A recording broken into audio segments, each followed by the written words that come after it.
Good morning. हाय, hello, नमस्कार. कवितास kitchen आणि vlog मराठीमध्ये तुमचं सर्वांचं खूप खूप स्वागत आहे. तर काल होता पोळा आणि पोळ्यानिमित्त मी पुरणाचा स्वयंपाक केला होता. तर चला म्हटलं आता पुरणपोळीचं स्वयंपाकाचं आपण रेसिपी दाखवू. तर इथे मी चना डाळ घेतलेली आहे, म्हणजेच हरभऱ्याची डाळ. तर इथे मी 2 वाट्या डाळ घेतली. त्या वाटीचं प्रमाण पण दाखवलं आहे मी तुम्हाला. आणि ही आता आपल्याला 1 ते दीड तास छान भिजत ठेवायची. तर इथे मी डाळ स्वच्छ धुवून घेतली आहे 2-3 पाणी घालून. आणि मग ते आता इथे डाळ मी 2 तास झाकून ठेवणार आहे. आणि आता मी 2 वाजताच भिजवून ठेवली होती. पाहू शकता किती छान भिजली गेली आपली 2 तासात डाळ. तर आता इथे मी कुकर घेतला आहे आणि अगदी 2 शिट्ट्यांमध्ये डाळ आपली छान शिजून जाते. म्हणजे जास्त वेळ गॅसही चालू ठेवावा लागत नाही आणि डाळ पण पटकन होते. तर पुरण शिजायचं टेन्शनच असतं, म्हणून मग आता इथे मी कुकरमध्ये डाळ बुडेल इतपत पाणी टाकून घेतलेले आणि थोडंसं आपल्याला तेल घालून घ्यायचे डाळ शिजवताना, म्हणजे डाळ छान शिजते, मऊसूद होते. तर आता इथे मी कुकर लावून घेते आणि कुकरच्या 2 शिट्ट्या करून घेतल्या. पाहू शकता आपली डाळ किती छान शिजून गेली. अगदी 2 शिट्ट्यात खूप मऊसूद होते ती. तर इथे मी आता डाळीचं सारसाठी पाणी काढून घेते. तर त्या पाण्याचं तुम्ही काय करता मला कमेंट करून नक्की सांगा. तर मी इथे पाणी सारसाठी काढून घेतलेलं आहे. पाहू शकता इथे मी थोडीशी डाळ वाटीभर काढून घेतली सारसाठी. आणि बाकीचं आता हे आपण कुकरमध्ये पुन्हा घालून घेतली डाळ. आणि इथे आता मी 1/2 वाटी साखर घालून घेते. मैत्रिणींनो, तुम्ही गूळ पण घालू शकता आणि गोड तुमच्या आवडीनुसार तुम्ही कमी जास्त करू शकता. पण खीर पण गोड असते, म्हणून मग मी पुरणपोळी थोडी कमी गोड केली. तर इथे आपण सुंठवेलची पण पूड पण घालून घेणार आहोत. तर खूप सुंदर होतात ह्या पोळ्या.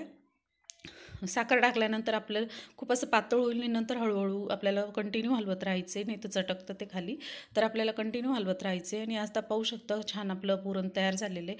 तर इथे मी पीठ गाळून घेतलेलं आहे गव्हाचं. आता इथे 1 ग्लास पाणी घालून घेते मी. पुरणाचं कणिक छान झालं ना तर पुरणपोळी पण छान होते. तर इथे मी 1 ग्लास पाणी घेतलं आहे आणि त्यात आता थोडंसं तेल घालून घेते आणि थोडंसं मीठ घालून घेणार आहे. त्याच्याने ना पुरणपोळीची चव खूप छान येते. आणि थोडीशी चिमूटभर हळद घालून घेणार आहे. तर त्याच्याने रंग पण खूप छान येतो पोळीचा. तर तुम्ही एकदा करून पहा. आमच्याकडे तर अशाच बनवतात आणि आमच्याकडे खापरचे मांडे वगैरे पण बनवतात. पण ते काही आपल्याला शक्य नाही शहरात, म्हणून मग मी तव्याच्याच पोळ्या करते.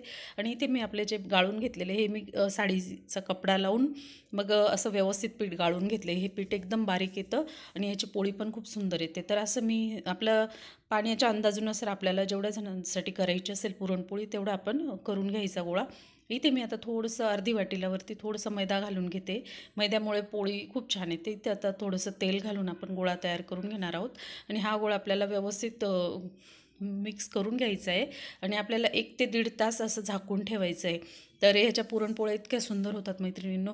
ही पुरणपोळी फाटत नाही किंवा अशी तुटत नाही, खूप छान येते. आणि तुम्ही भरपूर पुरण घालून अशी मऊसूत पोळी तयार करू शकता. हे आपल्याला थोडंसं असं आपटून घ्यायचे, म्हणजे आपण पोळी छान होते त्याच्याने. इथे मी गाळणी घेतली आणि कढई घेतली. तर या गाळणीने आता मी पुरण व्यवस्थित गाळून घेते. बरेचसे जण मिक्सरमध्ये दळतात, पण ते मिक्सरमधलं एवढं खास होत नाही. तर मी ही गाळणीची माझी स्पेशल. तर पाहू शकता आपलं पुरण असं छान गाळून तयार झालेलं आहे. आणि इथे पीठ पण मी छान तयार करून घेतलेले आहे. पीठ मी 2 तास भिजवून ठेवलेलं होतं. तर आता इथे आपण पोळी तयार करून घेणार आहोत. तर पोळी इतक्या सुंदर होतात पाहू शकता तुम्ही. आता इथे मी थोडे थोडे गोळे घेऊन छोटे छोटे पोळ्या लाटून घेते सुरुवातीला. पाहू शकता आपल्याला गोळा तयार करताना पण ह्याच टेक्निकने करायचं आहे, कारण आहे ना पोळी म्हणजे अजिबात फाटत नाही. एकदा असं करून पहा तुम्ही, खूप सुंदर होते ही पुरणपोळी. आणि मैत्रिणींनो, तुम्ही कशी बनवता पुरणपोळी मला कमेंट करून नक्की सांगा. आणि माझ्या व्हिडिओला पूर्ण पहा, स्किप न करता. कमेंट नक्की करत जा. आणि तुम्ही कोणत्या कोणत्या सणाला कोणते कोणते प्रकार बनवतात, पदार्थ बनवतात, मला कमेंट करून नक्की सांगा मैत्रिणींनो. तर अशा मी 2 छोट्या छोट्या पोळ्या लाटून घेते सुरुवातीला. मग आपल्याला त्याच्यात पुरण भरून त्याची छान पुरणपोळी तयार करून घ्यायची. तर तुम्हाला माझ्या रेसिपी कशा वाटतात ते मला कमेंट करून नक्की सांगा मैत्रिणींनो. आणि माझा व्हिडिओ पूर्ण पहा स्किप न करता. तर आता इथे आपण पुरणाचा छोटा गोळा तयार करून घेणार आहोत. पाहू शकता आता इथे मी हे सर्व पुरण व्यवस्थित पसरून घेते आणि त्याच्यावर आपण ही एक दुसरी पोळी पण ठेवून घेणार आहोत. तर खूप सुंदर होतात ह्या पोळ्या, एकदा करून पहा तुम्ही. आणि हे आपल्याला हाताने व्यवस्थित दाबून घ्यायचे सर्व बाजूंनी, कारण कडाव निघायला नको आणि पुरण बाहेर यायला नको म्हणून. तर आता आपण हे सर्व व्यवस्थित पीठ लावून हळू, आणि पुरणपोळी लाटताना अजिबात प्रेशर द्यायचं नाही, हलक्या हाताने लाटायची आहे. त्याच्याने आपली पुरणपोळी फाटत नाही आणि एक अगदी सुंदर पोळी होते. तर पाहू शकता मी एकदम हलक्या हाताने लाटून घेते मैत्रिणींनो. तुम्ही पण अशीच करा. आणि आता आपल्याला थोडं थोडं सरकून व्यवस्थित लाटून घ्यायची. तर खूप छान होते ही पुरणपोळी. आणि मैत्रिणींनो, माझे व्हिडिओज तुम्हाला आवडत असतील तर माझ्या चॅनलला लाईक, सबस्क्राईब, कमेंट नक्की करा. तर आता इथे मी तव्यावर थोडंसं तेल घालून घेते. तवा मी तापतच ठेवलेला होता, पाहू शकता. आणि आता आपण पोळी घातल्यानंतर पण थोडंसं तेल कडेने सोडून घ्यायचे, म्हणजे पोळी आजूबाजूला लागत नाही.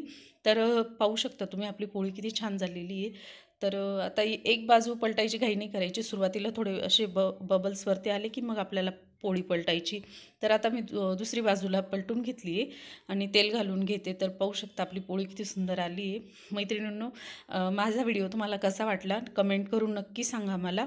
आणि असंच प्रेम आणि आशीर्वाद तुम्ही राहू द्या आणि असंच सपोर्ट राहू द्या. तर पाहू शकता आपली पोळी किती सुंदर झाली. आणि तुम्ही पोळ्यासाठी काय काय बनवलं होतं तर मला कमेंट करून नक्की सांगा.